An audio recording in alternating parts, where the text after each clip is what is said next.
في شهر اعمل مثلا مليون درهم، ممكن مثلا 10 15 مثلا كل واحد بالمرتب بتاعه عشان يعيشوا. يحتاجوا كل شهر مثلا سلفيه من البنك لحد ممكن 20 30 تمام، ممكن بعد كده 40 50.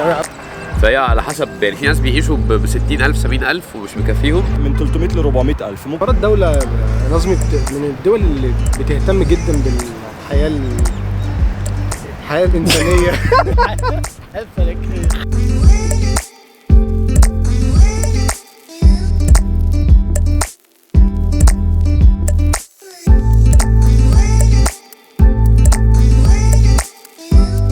بما ان النهارده موجود في دبي، فما كانش ينفع نفوت فرصه ان احنا نسال المصريين اللي عايشين في دبي او الامارات بشكل عام عن مرتباتهم، وهل المرتبات دي بتكفي ولا مش بتكفي، ويدفعوا منهم ايجار قد ايه، وكم بيحتاجوا عشان يعيشوا سواء افراد او عيله كامله في دبي او الامارات بشكل عام. فخلينا النهارده نسال المصريين اللي هنقابلهم في دبي عن مرتباتهم، وخلينا نشوف اذا كانوا هيقولوا لنا بياخدوا كام ولا لا، ونعرف منهم كل حاجه بتخص المعيشه والحياه في دبي او الامارات بشكل عام.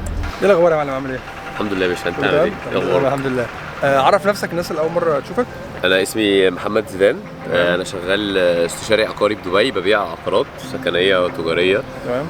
بس كده، ده سريعا كده يعني. وبقالك قد ايه في دبي؟ 5 سنين. انا ما قلتش. لا ما قلتش. توفيق محمود، تمام. 35 سنه، تمام. بشتغل في ابو ظبي بقالي 6 سنين. تمام. وشغال في ابو ظبي؟ فتنس مانجر في جيم، يعني سيمي جفرمنت، يعني او بيرسونال ترينر، خلينا بيرسونال عشان تبقى الناس فاهمه. تمام. لا دي الدخله كده على طول؟ نخش على طول. مفيش اي تحديد، مفيش حاجه، دخلنا على طول. انا محمد حلمي، عايش في الامارات، مقيم في اماره عجمان، شغلي في مطار دبي. تمام. وبقالك كام سنه؟ 7 سنين في مطار دبي. انت جاي من مصر على مطار دبي على طول؟ لا، جاي من مصر على جميرة جروب برج العرب. اسمي محمد، بقالي 11 سنه في الامارات، واسرتي معايا هنا، عندي 3 بنات ذاتس اول. شغال في الريتيل، ستور مانجر. محمد نبيه، مهندس معماري، عايش في دبي من 7 سنين. اعرف نظمي من ايام كنا بنلعب كوره شراب في مصر، ايام الخناقات دي. ايام الخناقات. لو سالتك سؤال يعني هو صعب شويه ممكن بالنسبه للمصريين، طيب لو قلت لك بتاخد فلوس قد ايه في الشهر، يعني ممكن تقول ولا؟ طبعا. انا اصلا البروكر او الوسيط مفيش هنا بيسك سالري، يعني هي كوميشن بيست بس، فانت بتشتغل على الكوميشن.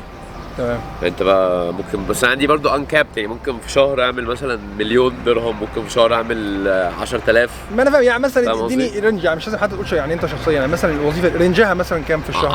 على حسب الشغل، بس خلينا نقول افريج مثلا من 10 ل 50 مثلا في الرينج. على حسب انت وشغلك يعني. تمام. الشغلانه شويه مرتبط بالكوميشن. تمام. المرتبات الثابته ما بتبقاش عاليه في الحاجات دي، فساعات بيبقى تعمد من الشركات اللي هي تعمل لك كونتراكت، المرتب بتاعك ما يعديش ال 5000 او 7000 عشان ما تاخدش بيه كريدت او كارد وسلام عليكم وتهرب يعني. تمام. فدايما رابطين ما بين بقى ال 4.5 ل 5000، ماكسيموم 7000 ده مرتب ثابت لشغلانه زي بيرسونال ترينر عندنا. مثلا 10 15 مثلا كل واحد بالمرتب بتاعه. تمام. 10 15 يعني انت بتتكلم مينيمم 5 مثلا. هنقول في وظائف كتير مرتبها 5 7، وفي بقى اللي مرتبط بالكوميشن انت بقى وشغلك يعني. في مرتبات ممكن يبقى من 6 وانت طالع بقى لحد ممكن 20 30. تمام. ممكن بعد كده 40 50، يعني على حسب. مالهاش يعني حسب بقى الجنسيه والخبره. حسب الجنسيه والكواليات يعني. طب خلينا كمصريين، يعني كمصريين انت ممكن مثلا ممكن تبدا من 6 7 وممكن تطلع مثلا لحد 15، ممكن نقول ده الافريج مثلا، ممكن تعلى شويه بعد كده. تمام. بس يعني نقول رينج من 15 من 6 ل 15. الدفاع المدني مثلا يعني هنا مثلا بيكون ستارت من حوالي 6000. تمام. وحسب بقى البوزيشن جريد بتاعك، يعني مثلا في حاجات ممكن توصل ل 20 25 30. تمام. من 6000 ل 12000. طبعا بيبقى فيه المانثلي بونص وانسنتيف على حسب الاتشيفمنت، يعني ده بيتراوح من كده. ودول بتاخدهم صافي ولا بتخصم منهم لسه ضرايب؟ لا، بتاخدهم صافي. يعني المرتب اللي بيبقى مكتوب لك في عقدك هو بتاخده كامل. دي ميزه من مميزات الامارات، ان انت ما بتلاقيش المعاناه اللي بيعانوها الناس اللي عايشين في كندا وفي امريكا، ان بالظبط بيتخصم منهم هناك ضرايب. الفلوس انت بتاخدها بتدفع منها قد ايه ايجار؟ بدفعها كلها في الايجار. يعني انت مؤجر بكام؟ انت قاعد في عجمان. تدفع كام؟ هو تقريبا يعني من اكتر الحاجات اللي بيتصرف فيها فلوس هنا هي الايجارات. فتقريبا الايجار يعني بيكون حوالي نص الراتب، بتشيل نص الراتب ده الايجار. تمام. وبعد كده بقى الفواتير. كمان. يعني الفواتير جزء تاني من الايجارات. ايجار انت ممكن تدفع 2000 درهم ايجار، ممكن تدفع 6000، ممكن تدفع اكتر. حسب انت المنطقه، حسب المنطقه، حسب الساكن فين، العربيه ولا لا، يعني في كذا عامل بيحدد. طيب انا في الاول انا لسه متملك شقه، مش هبطل ادفع ايجار، بس انا الاول كنت بدفع ايجار في استوديو، بدفع 35,000 في السنه. ده استوديو اللي هو 40 متر مثلا. تمام. تقريبا بمصاريف الكهرباء والميه دي طبعا برضو بتدخل من ضمن مصاريف الايجار. بتتكلم في 3-4,000 درهم شهريا. 4,000 درهم شهريا. بنتكلم على منطقه يعني كوميرشال، اقتصاديه متوسطه. طبعا في اغلى وطبعا في ارخص. طبعا الموضوع بيختلف لو انت عايش لوحدك او عايش مع اسرتك. وانت بقى على حسب، لو انا هقعد في استوديو لوحدي هيبتدي ستارتنج من 2500. تمام. لو هقعد في شقه غرفه وصاله ممكن 3-4,000. انا عايش لوحدي مش عيله، فاخد استوديو لوحدي. برايفت استوديو لو هتدفع يعني بيقف عليك في السنه تقريبا افريج 2500 في الشهر. 2500 في الشهر. بس نقول المرتب اللي موجود هنا بيقضي العيشه ولا ما بيقضيش؟ والله هو حسب الدرجه الترفيهيه اللي انت عايز تعيش فيها يعني. حلو الدرجه الترفيهيه. وجديده. ما حلو قوي، حسيتها. فحسب انت عايز يعني مثلا لو قلنا اسره اب وام وطفلين، تمام، يحتاجوا فلوس قد ايه في الشهر في الامارات عامه عشان يعيشوا؟ يحتاجوا كل شهر مثلا سلفيه من البنك. مصاريف بس مش اقل من 7,000 درهم. طبعا على حسب حد مثلا اللايف ستايل بتاعه مختلف اعلى شويه، الموضوع هيزيد معاه طبعا. الكلام ده بعيد عن المدارس طبعا. في اسره وعندك اطفال طفلين واب وام، يعني من 10 ل 20 مثلا، من 10 ل 20 الف عشان يقدر يعيش ويعيشه كويسه. غير مدارس بقى والحزن. غير كمان. ده حزن يعني. انت شايف دبي غاليه ولا ممكن تعيشها بمبلغ كويس؟ لا، دبي ممكن تعيشها بمبلغ على حسب اللايف ستايل. يعني انت ممكن تجيب مثلا قهوه ب 20 درهم، ممكن تجيب قهوه ب 5 درهم. تجيبها بكام الاول دي؟ لا ما تسيحناش بقى. يقدر ياكل في البيت، في حد بينزل لا لازم ياكل فطار غدا عشاء بره، في حد مثلا بيخرج كل يوم، في حد بيخرج بس ويكند، في حد بيقعد في اوتيل مثلا ويكند 7 ستارز، في حد بيفضل 3 ستارز. فاهم؟ ما انت ممكن تعيش بال2000 وهو لا ممكن يعيش بال20، انت وحياتك يعني. طيب الدنيا غاليه على اللي بيغليها ورخيصه على اللي مش. يعني انت شايف دبي او الامارات عامه مش غاليه؟ مش غاليه ومش رخيصه، انت اللي بتقرر هتبقى غاليه عليك او رخيصه عليك او عاديه. كل واحد بيقرر. البلد مش هتقرر لك حاجه، عندك الاوبشنز كلها متاحه. عندك سكن رخيص، عندك اكل رخيص، عندك خروج رخيص، عندك فسح رخيصه، عندك سفر رخيص، وعندك بقى كلهم بقوا غالي جدا. انت اللي هتختار يعني.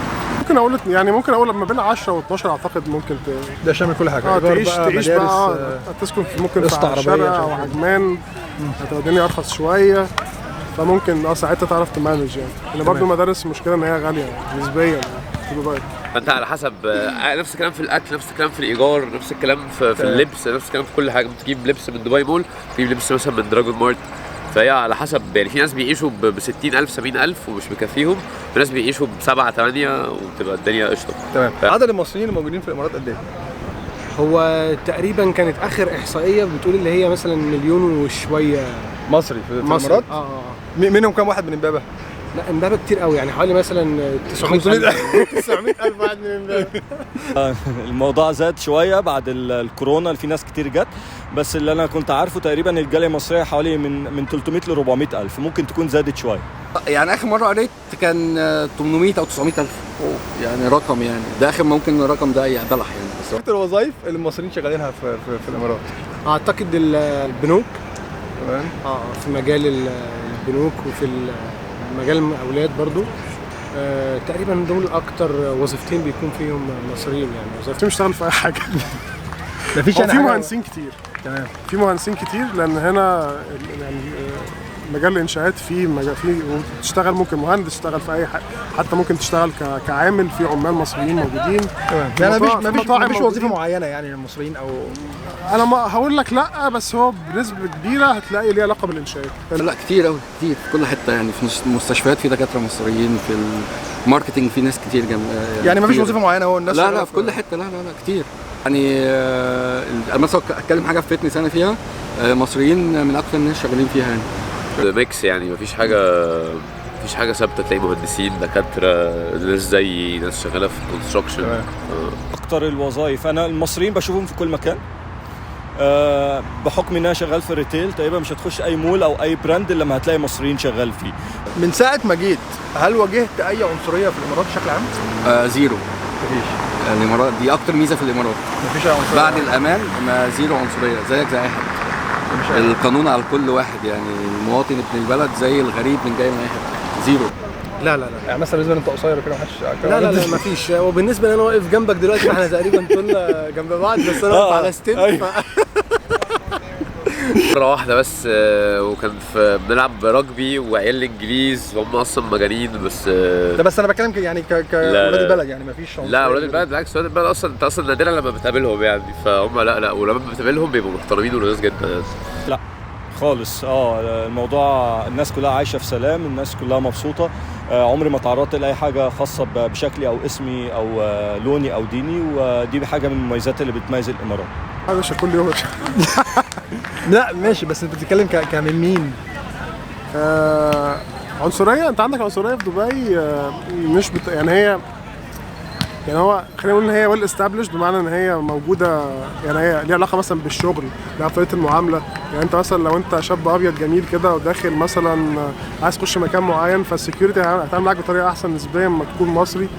بس انت بتتكلم يعني السكيورتي ما بيبقاش اماراتي في الاصل، يعني بيبقى الاغلب بس هي عشان فكره، عشان هي الحاجات، يعني هو الطبقات الاجتماعيه في تحت قوي، في تحت. فانت مثلا لو انت مثلا من بلاد معينه مثلا، فهم بيفترضوا ان انت جاي من ورا الجاموس مثلا. لما بتتكلم بقى اللي هو مش عارف بنغال مثلا يعني بنغال مثلا فلبينيين مثلا، ممكن افارقه مؤخرا تعلى شويه، ممكن يبقى هنود باكستان اللي هم كتير، فهو ساعات ممكن يبقى واطي، ساعات ممكن اعلى شويه. بعد كده ممكن العرب، مصريين، لبنانيين، مش عارف ايه بتاع. يعني في هرم كده، في هرم. والهرم ده بيفرق في انت ساكن فين، الناس بتعاملك ازاي. ممكن تفرق معاك، يعني ممكن تفرق حتى معاك في الشغل، ممكن تفرق معاك في الراتب مثلا. تمام. فهي مش بتتعامل بصوره متعمده خلينا نقول مثلا، بس هي موجوده، يعني الناس بتتعامل على الاساس ده. لو رجع بيك الزمن لورا لا طبعا. انت كملت؟ لا طبعا. تختار دبي برضه؟ دبي طبعا. ما تفكرش مثلا ترجع مصر؟ لا مستحيل خالص. مستحيل. الحاجه الوحيده اللي هنا اللي ممكن تقول نيجاتيف، ان انت مهما قعدت هنا ما بتاخدش الجنسيه. بس ده في الخليج كله تقريبا. بالظبط. لكن غير كده مصر والدنيا. والله لو رجع بيا الزمن يعني كنت هاجي الامارات، بس كنا ممكن نيجي جروب، يعني نيجي مع بعض. جروب ثانوي. نيجي جروب ثانوي. تقعد في الامارات. بتحلم تاخد الجنسيه الاماراتيه؟ اكيد طبعا، بس مش هتاخدها. بس مش عايز. انت اللي مش عايز. لا اكيد طبعا. الامارات دوله نظمي من الدول اللي بتهتم جدا بالحياه الانسانيه. الحياه الفلكيه. لو رجع لورا 7 سنين اختار هنا، ولو مشي قدام 8 سنين هختار هنا برضه. يعني ما فكرش ترجع مصر خالص؟ زيارات يعني. وبعدين بقى الناس اللي بيروح لها زيارات بقى نجيبهم احنا زيارات. مش هنزل، ما فيش حد تروح له بعد كده. مصر متعشى فيها. مصر لا طبعا. صباح الفل. اجابه واحده الناس كلها. هو بالنسبه انا جيت دبي عشان مش عايز اقعد في مصر. يعني قصدي كنت تختار برضو دبي ولا كنت ممكن تختار دوله ثانيه؟ كنت اختار، يعني انا كنت اختار المانيا مثلا. المانيا اعتقد هيبقى اوبشن احسن، وبعد فتره ممكن تبقى يعني انت مستقر اكتر، يبقى معاك جنسيه، عايز تسافر، عايز تشتغل. حتى لو رجعت في الخليج وانت معاك جنسيه الموضوع بيختلف شويه. اما تكون معاك باسبور مصري. لو مثلا درست معاك ماجستير بره او مثلا دكتوراه مثلا، يعني يبقى بتفرق معاك كتير. بما ان كان قرار السفر عندي، فكان انا كنت شايف ان انسب دوله اعيش فيها احس بحريه والموضوع شكله مناسب كانت الامارات. فلو عاد بيا زمان 2011 برضه هاجي الامارات. يعني ما تفكرش مثلا ترجع مصر قريب ولا حاجه؟ والله اتمنى بشكل عام ان انا اكون ليا حياتي في مصر، ولكن الموضوع نوعا ما صعب شويه الفتره دي، ولكن اتمنى ان شاء الله يعني في المستقبل ان انا ارجع تاني وابقى اعيش وسط بلدي واهلي. طبعا. تشرف يا معلم، الف شكر. تسلم.